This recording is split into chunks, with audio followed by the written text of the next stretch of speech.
सुरुवातीला बातमी आहे जालन्यात गुणरत्न सदावर्ते यांच्या गाडीवरती मनसेच्या पदाधिकाऱ्यांनी शाई आणि सुपारी फेकली। राज ठाकरेंवरती टीका केल्यामुळे शाई फेक 4 ते 5 मनसैनिक ताब्यात। वसंत मोरेंचं पुण्यात अनोखं आंदोलन, डोक्याला दुर्बीण लावत गुजर निंबाळकरवाडी परिसरातील 5 मजली टॅक्स लावलेली इमारत हरवली असं म्हणत आंदोलन।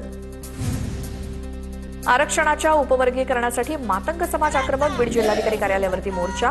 अनुसूचित जातीच्या आरक्षणामध्ये अ, ब, क, ड उपवर्गीकरण तात्काळ लागू करण्याची मागणी।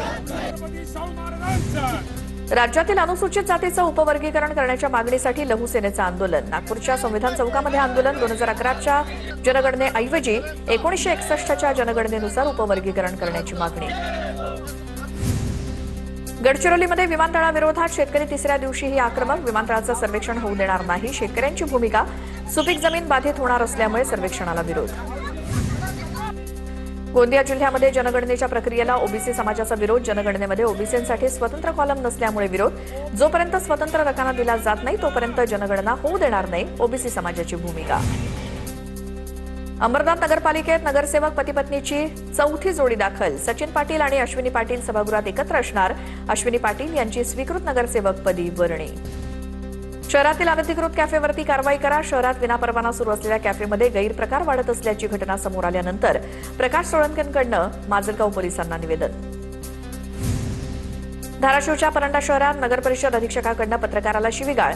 मुस्लिम समाजाकडून अधीक्षकाच्या निषेधार्थ परांडा शहर बंदची हाक। कचरा उचलण्यासाठी घंटागाडी का आली नाही याचा जाब विचारल्याच्या रागातनं शिवीगाळ केल्याचा आरोप। पुण्यामध्ये सीएनजी दरवाढीमुळे रिक्षा आणि ओला उबर चालक नाराज। सीएनजी दरवाढीमुळे व्यवसाय करायचा कसा, रिक्षा चालकांचा सवाल। पुणे शहर आणि ग्रामीण भागासह पिंपरी चिंचवडमध्ये सीएनजीचे दर वाढले। 15 जूनपर्यंत शनिवार आणि रविवार तुळजाभवानीचे रेफरल दर्शन पास बंद राहणार।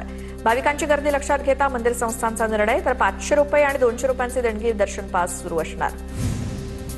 महाबळेश्वरमध्ये रिमझिम पावसाला सुरुवात। मे महिन्याच्या उकाड्यामध्ये पर्यटकांना काहीसा दिलासा। बीड जिल्ह्यातील सोलापूर बाजारपेठेत कांद्याला अवघा 1 रुपयाचा भाव। आमच्यावरती फाशी घेण्याची वेळ, शेतकरी हवालदिल, शासनाकडे मदतीची मागणी। नाशिकच्या येवल्यातील मातुलठाण परिसरातील कांदा चाळीला भीषण आग। 4 ते 5 ट्रॅक्टर कांदा जळला, शेतकऱ्यांचं लाखोंचं नुकसान। गडचिरोली जिल्ह्यामध्ये पुन्हा तापमानाचा पारा वाढला। तापमान आज 42.5 अंशांवरती। दुपारी घराबाहेर जाणं टाळा, प्रशासनाचं आवाहन। चंद्रपूर जिल्ह्यामध्ये तापमान 42 अंशांवर। प्रशासनाकडून नागरिकांना काळजी घेण्याचं आवाहन। जिल्हा परिषदेकडून उष्माघाताच्या पार्श्वभूमीवर आवश्यक ती उपाययोजना सुरू। नाशिकच्या येवला तालुक्यात भीषण पाणी टंचाई। अंकाई परिसरातील विहिरी आणि बोरवेलनी गाठला तळ। हंडाभर पाण्यासाठी नागरिकांची भटकंती। शासनाच्या वतीनं टँकरद्वारे पाणी पुरवठा सुरू। नंदुरबार शहराला उद्यापासून 2 दिवसाआड पाणीपुरवठा केला जाणार। माजी खासदार डॉ. हिना गावितांच्या निर्णयाला विरोध, तर जिल्हाधिकाऱ्यांनी भेट देऊन पाणी कपातीचा निर्णय मागे घेण्याची मागणी। विरचक धरणामध्ये 60% पाणीसाठा असतानाही ही कपात केली जात असल्याचा आरोप। जळगावच्या मुक्ताईनगर आणि वडोदा जंगलामध्ये पाण्याची भीषण टंचाई। उष्णतेमुळे आणि निधी अभावी वन्य प्राण्यांचे हाल। वन विभागाकडून काही ठिकाणी लोकसहभागातून पाणवठे टँकरद्वारे भरण्याचा प्रयत्न। वर्धा जिल्ह्यात ढगाळ वातावरणामुळे तापमानात काहीशी घट। पावसाच्या शक्यतेमुळे तीळ उत्पादक शेतकऱ्यांमध्ये चिंतेचं वातावरण। उन्हाळी हंगामात तिळाची लागवड केली जाते। पुण्यातील कर्वे रस्त्यावरती असलेल्या नैसर्गिक ओढ्यावर डीपी रोडचा घाट। नैसर्गिक प्रवाहावरती शेकडो झाडांची कत्तल करून डीपी रोड बनवण्यात येणार। डीपी रोड विरोधात तरुणांचं अर्धनग्न आंदोलन। मुंबई गोवा महामार्गावरील कासारडेतील पुलाचं काम निकृष्ट दर्जाचं झाल्यामुळे हायवे प्राधिकरणाच्या कामावरती प्रश्नचिन्ह। महामार्गावरील पुलाचा स्लॅब कोसळला। बुलढाण्यातील खामगाव रेल्वे अंडरपासचं काम संथ गतीनं सुरू। पर्यायी मार्गाच्या दुरवस्थेमुळे नागरिकांना त्रास, काम लवकर पूर्ण करण्याची मागणी। लासलगाव विंचूर रस्त्याचं काम सुरू असल्यामुळे धुळीचं साम्राज्य। लहान मोठे अपघात होण्याची भीती, वाहन चालकांची वाहनं चालवताना तारेवरची कसरत। पिंपरी चिंचवड शहरामध्ये मेट्रोच्या कामादरम्यान मेट्रो ब्रिजवरील पत्रा पडला। एका नागरिकाचा जीव थोडक्यात बचावला। मेट्रो कामाचा निष्काळजीपणा पुन्हा एकदा उघड। हिंगोलीत झालेल्या महालोक अदालतीमध्ये 100हून अधिक अपघातग्रस्तांना न्याय मिळाला। तज्ज्ञ विधिज्ञांनी लोक अदालतीचं महत्त्व पटवून दिल्यामुळे अनेक जुने दावे तडजोडीनं निकाली निघाले। शासनाकडून प्रतिबंधित असलेला 6 टन मांगूर मासा पोलिसांकडून जप्त। प्रतिबंधित मासे बेंगळुरूतून उत्तर प्रदेशमध्ये जात होते। 4 आरोपी ताब्यात।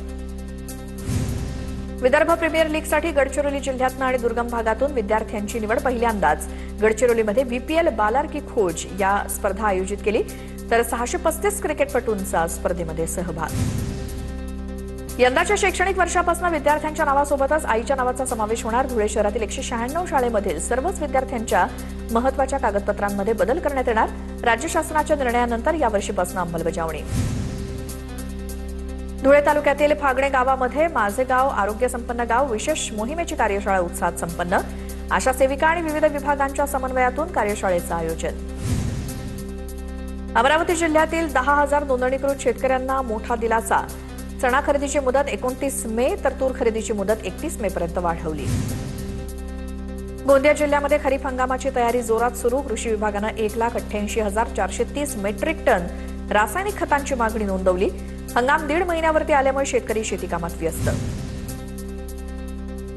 भंडाऱ्याच्या बारवामध्ये आंदोलनाच्या इशाऱ्यानंतर मका खरेदी केंद्र सुरू. माजी सभापती चंद्रशेखर टेंभुर्णेंनी आंदोलनाचा इशारा दिल्यानंतर प्रशासनानं तातडीनं पावलं उचलली. यामुळे मका उत्पादक शेतकऱ्यांना हमीभावाचा मोठा दिलासा मिळणार. वाशिम जिल्ह्यात फुलांच्या दरात मोठी वाढ. फुलांच्या किमती 20% वाढल्या. लग्नसराई आणि धार्मिक कार्यक्रमांच्या पार्श्वभूमीवर फुलांचे दर वाढले. वाढत्या तापमानामुळे बाजारात फुलांची आवक कमी झाली. बुलढाण्याच्या चिखलीमधील शेतकऱ्यांचे विहीर अधिग्रहित अनुदान रखडलं. शेतकऱ्यांचं तब्बल 1 कोटी रुपयांचं अनुदान प्रशासनाकडे थकीत. विहीर अधिग्रहित अनुदान तातडीनं देण्याची शेतकऱ्यांची मागणी. रत्नागिरीच्या संगमेश्वर तालुक्यात सलग 3ऱ्या दिवशी पावसाची हजेरी. संगमेश्वर बाजारपेठ परिसरातले रस्ते नाले पावसानं तुडुंब. सततच्या पावसामुळे आंबा पिकाला मोठा फटका. धाराशिवच्या परंडा नगर परिषदेच्या अधीक्षकांविरोधात संताप. जातीवाचक शिवीगाळ केल्याप्रकरणी अटकेची मागणी. परंडा शहर आज बंद. सोलापूरच्या करमाळा बस स्थानकावरती गर्दीचा फायदा घेत 5 लाखांचे दागिने लंपास. या प्रकरणी करमाळा पोलीस ठाण्यामध्ये गुन्हा दाखल. सीसीटीव्ही फुटेजच्या आधारे पोलिसांकडून चोरट्याचा शोध सुरू. नागपूरच्या टीबी वॉर्ड चौकाजवळ कार उलटली. या घटनेमध्ये महिला चालक जखमी. अपघातामुळे अजनी पुलाकडे जाणारी वाहतूक काही काळ विस्कळीत झाली होती. चालकाचा गाडीवरचा ताबा सुटल्यामुळे अपघात. अमरावती ग्रामीण पोलिसांसाठी बांधलेल्या सदनिकांकडे पोलिसांची पाठ. शहरापासून दूर पोलीस वसाहत बांधल्यामुळे वसाहतीत येण्यास पोलीस उदासीन.